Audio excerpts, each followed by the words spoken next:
Well, hello everyone, and welcome to another episode of Harebrained Games. We're actually going to cover a game today that I found kind of on a whim. A friend of mine said, "Hey, are there any dinosaur games?" And I thought, I can't think of too many. And then I started seeing a few and a few more, and I realized there's actually quite a few dinosaur games that have come out very recently after what it seems like a prehistoric level of time, that there haven't really been any other than, say, trios that have fit the bill. So what we're looking at today is Escape from 100 million BC. That's right. In this game, you are taking on, across the map, here's the premise. You have crash landed, your time machine is broken, and you, as one of a group of adventurers along with a wacky weird scientist, have landed in 100 million BC Earth and environment. And the problem is that you're trying to get out like a ninja. You're trying to get out. You're trying to find a way to find all the pieces that have crashed from the time machine all over this map. You're finding all the equipment that got scattered, and you're trying to do it while being as subtle as possible. Now, how does that work when there are giant dinosaurs and other perils going along in this journey that are trying to keep you from quietly picking up the pieces and getting on with your life, or at least getting on with the time of your life?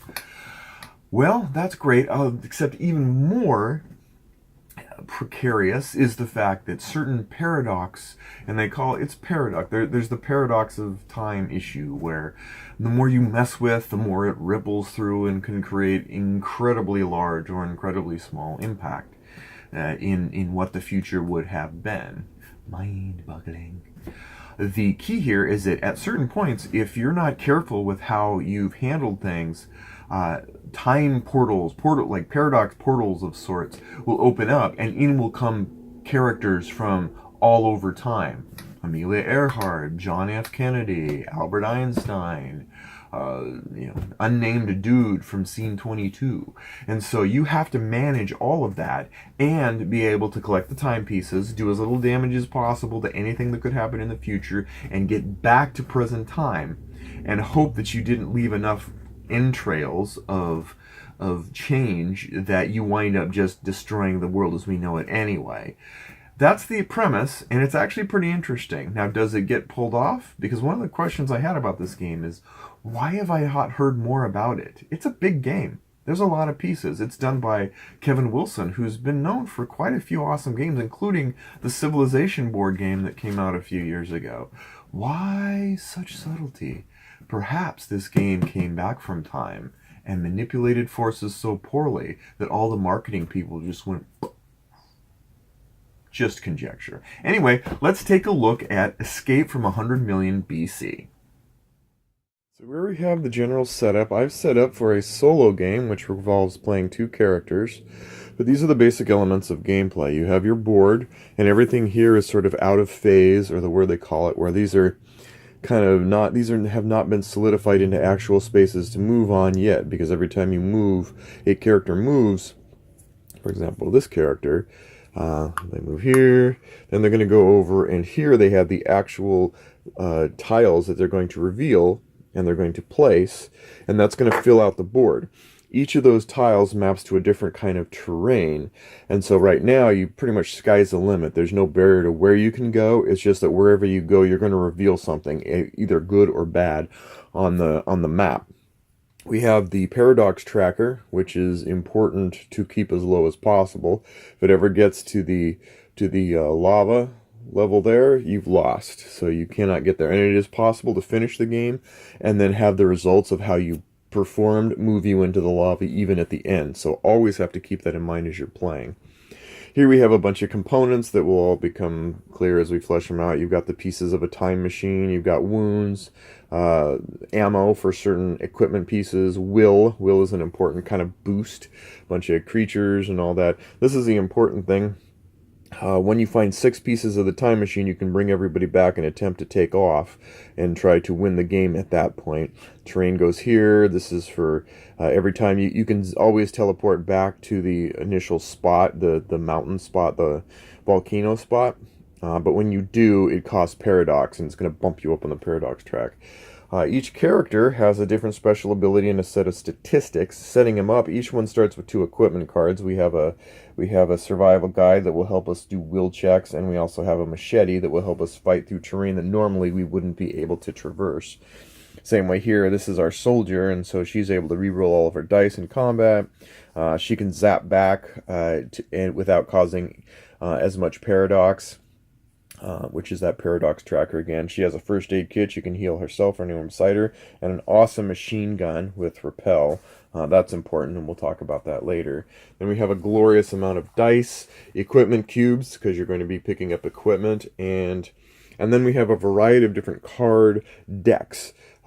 Each of these 3 is a different type of creature that you're going to. The water creature and this type of creature you'll meet in other terrain types, and this you'll meet in more of the calmer terrain types. But they're basically usually creatures like, well, Brontosaurus. That's actually one of my favorites. And he's in a pack, so you might have to take on 2 or 3 of those. He's pretty powerful, so I'd be pretty careful about taking him on too quickly. But yeah, and then there's adventure, and there's time travelers, which we'll also get into. It's pretty crazy. And then equipment, and that's basically the summary of the game board and components. Now let's get into the gameplay. Okay, well, we're going to begin our first turn of this game. Now everybody starts in the volcano, and the first thing we're going to do is we're going to go ahead and we're going to set up a time traveler, because we have to open one of these portals on a 1-player game. We've chosen 4 randomly. This is the entry for a paradox problem. Then what we do is we grab one of these. Oh, John F. Kennedy. John F. Kennedy goes into the activity tracker, noted with 4, and he's got a direction that says go 1, 2, 3, 4, 5. We have to catch him and get him back to the paradox portal that he's in order to be able to not have him incur paradox and lead us towards losing the game. Now what's interesting is that he can go, and when we get him, he's going to be able to go into as sort of a straggler along with us, and he provides some sort of benefit until we bring him back to the paradox portal and give him back away to posterity. John F. Kennedy, of course, is very interesting choice. But anyway, that's what we got. And now we're going to start. A turn is basically very simple. We're going to have this be our research assistant be player 1, 4 will tokens, and she has 4 movement points. So she gets to decide where she wants to go. I'm probably going to have her branch out this way because I think it would be nice to see if we could go take care of him. We don't want him languishing around or moving around. A creature could kill him. Bad things could happen. You don't want to mess with time. So we move here, and then we're going to grab one of these tiles over here on our time tracker and go, oh, look. Well, there we go. That's a pretty empty piece. I think we're safe there. These arrows tell us where to place it based on where you're moving from to. So from here to here, you're gonna orient this in such a fashion that the arrows point in the direction you are then going to move your piece. Then we need to decide what to do next. I think we're going to try these lowlands here. We're going to grab this. Oh, look at that.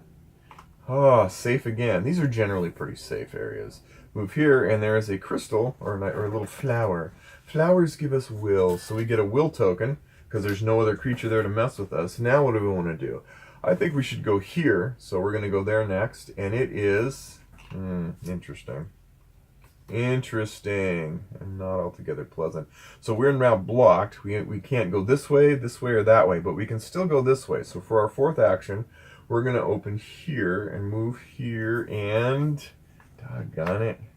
Oh, we still can do it. So then we go here. So that is the end of this player's turn. She's moved. There's not a lot of interesting things that have happened, but she's closer to being able to get us to John F. Kennedy and swoop him back. Now, we haven't really touched on the real objectives, which is to, as we expose these tiles, find all of the machine parts. We need 6 machine parts in order to be able to bring them back to the time machine, connect the time machine, and get everybody's all cordoned off, and then off we go on the time machine.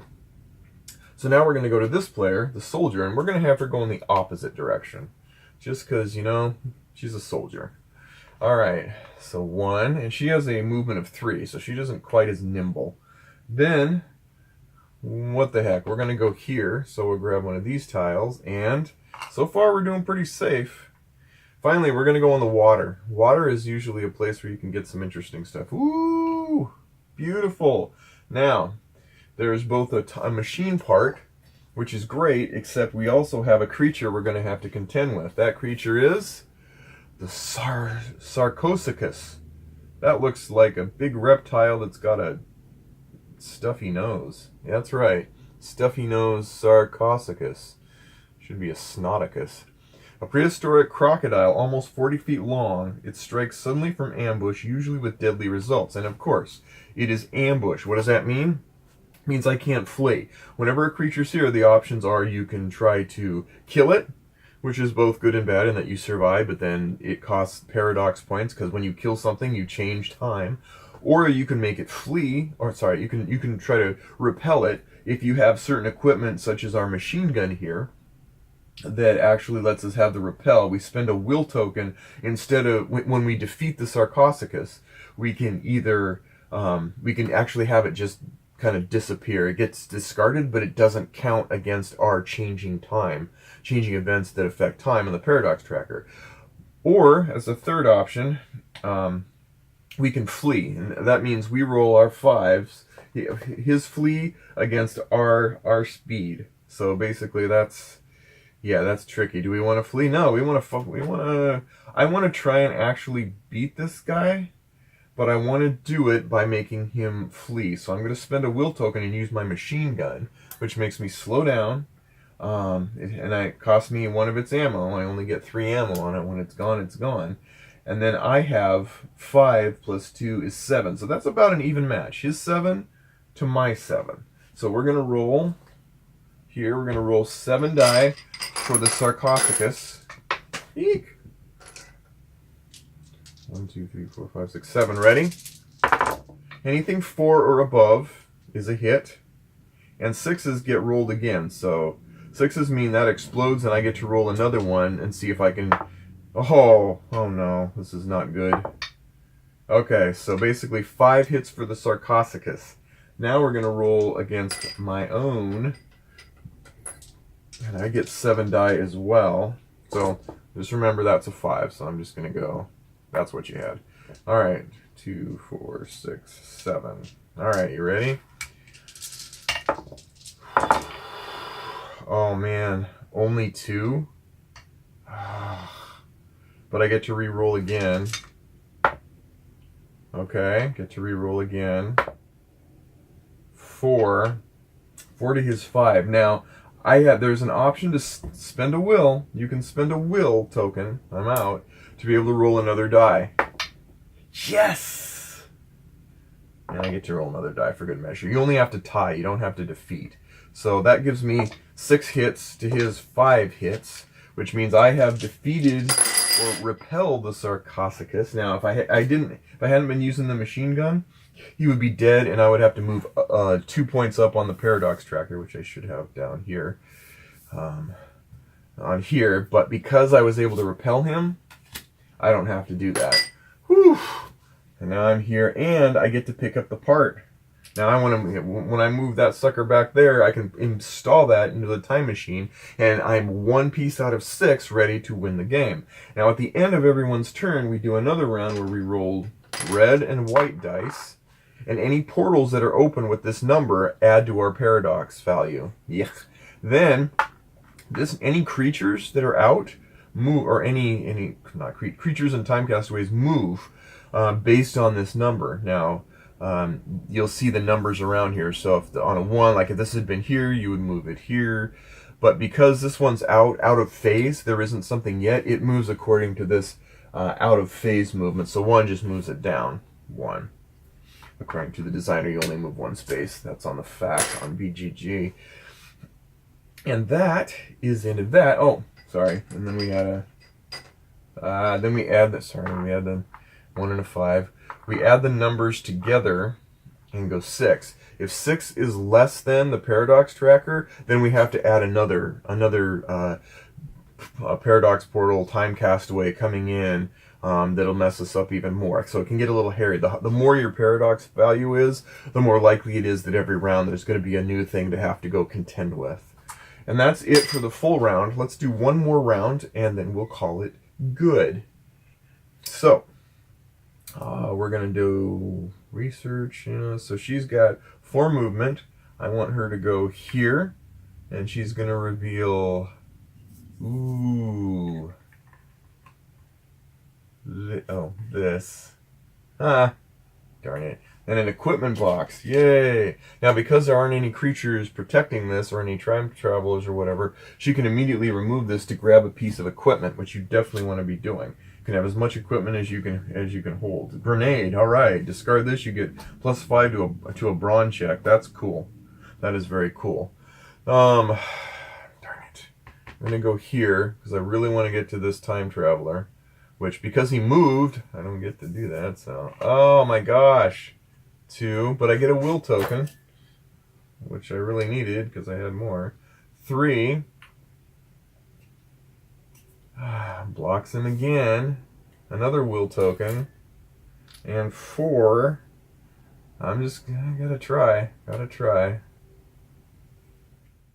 Okay, so over the course of time, here we've seen one turn, but over time you're gonna fill out this entire area with tiles, and tiles will have creatures. I mean, just for example, like there and there. If I was moving along, there'd be things to pick up, whatever, until you get to things like these, like parts.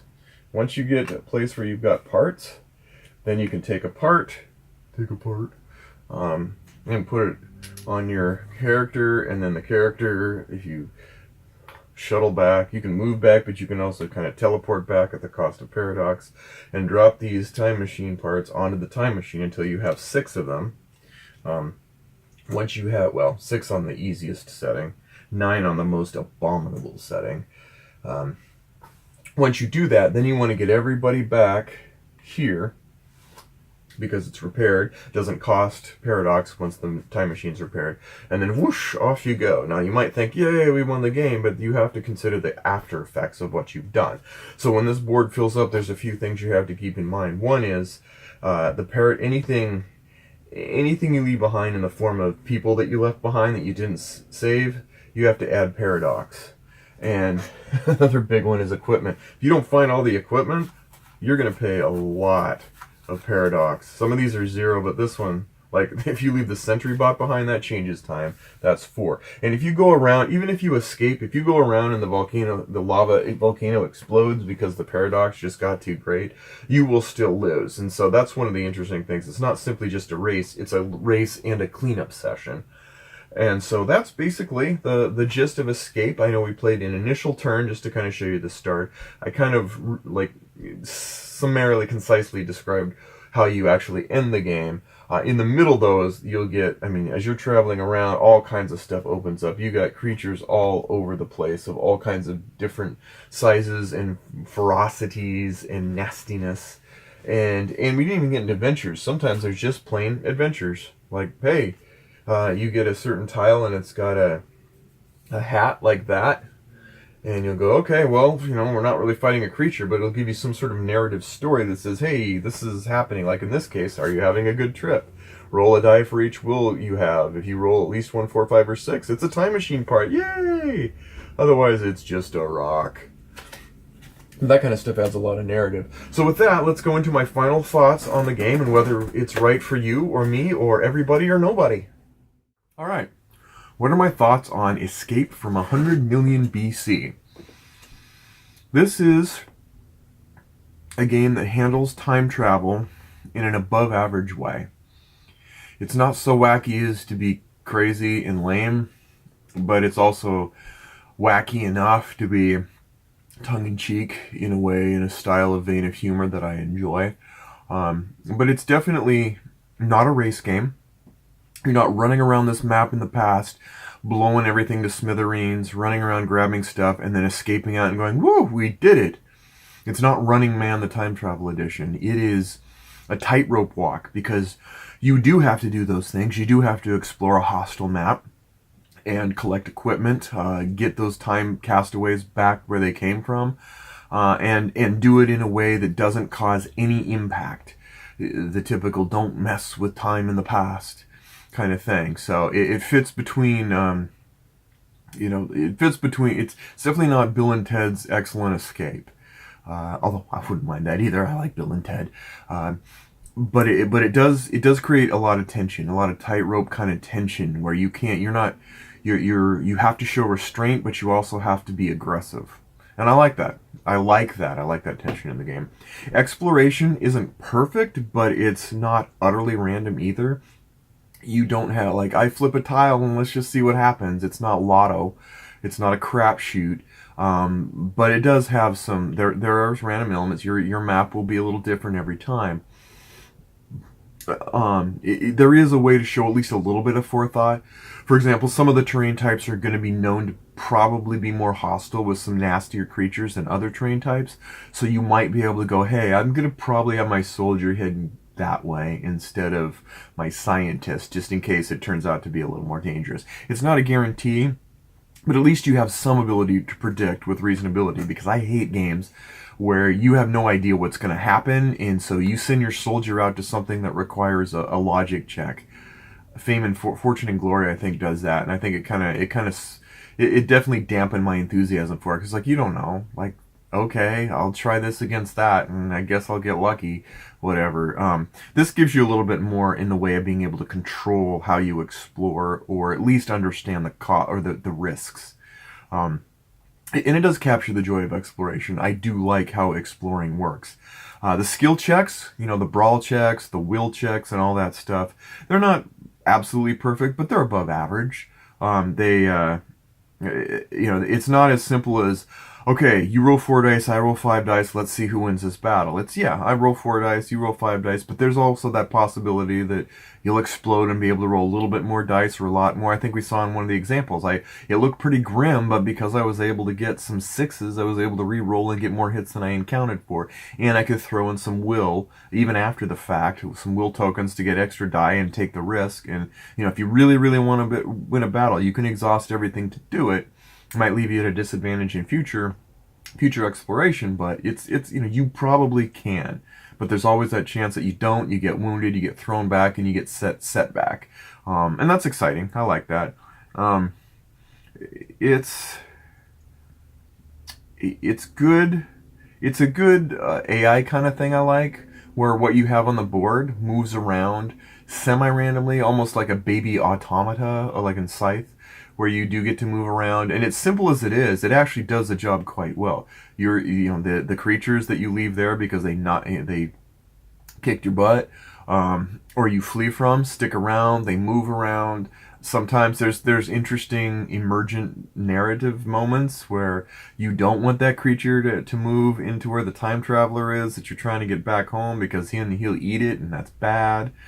Things like that come up, and that makes it interesting. Any particular cons to it? I've been told that, and I've read in the reviews that it takes too long, and it is a lengthier game for what I think you get. Maybe there's ways to tighten it up, but here's the thing that helps make that not an issue for me: is that exploration itself is interesting. Yeah, it's the exploration part, because it's in one thing when, hey, I'm on a map and I've got to get my character from here over to that objective, be it a person or something to attack or something to explore. At times I'll get, okay, so I can do that in 2 turns, so basically 2 turns are shot, I'm moving over here, now I'm moving over there, blah, blah, blah, blah, blah. I can see that getting old, and maybe as the map gets explored, there are going to be turns like that where, like, nothing's happening, you're just moving to get to places to go. But by then you're probably at a good idea. You've probably done a whole lot of exploring and seen a whole lot of things in the game. But the sense of the joy of exploration is that on my way for the next 2 turns, it's not just I'm moving over to get where I want to go. It's I'm moving, and every step I take, something interesting could happen. And that, I think, helps to buoy it a bit so that it doesn't feel too long at me at all. So basically, this game is definitely a paradox, not of contradictions. I do enjoy it. I think the best apt description I have is that it is an above average game about time travel. Who is this for? It's for anyone who loves dinosaurs, is going to really like the artwork. The components here are top notch. Absolutely top notch. And anyone that likes a narrative or likes a co-op game where the narrative is as integral and interesting as the intensity of the game will enjoy this as well. And on that, we thank you for watching another episode of Harebrained Games, and we'll see you next time.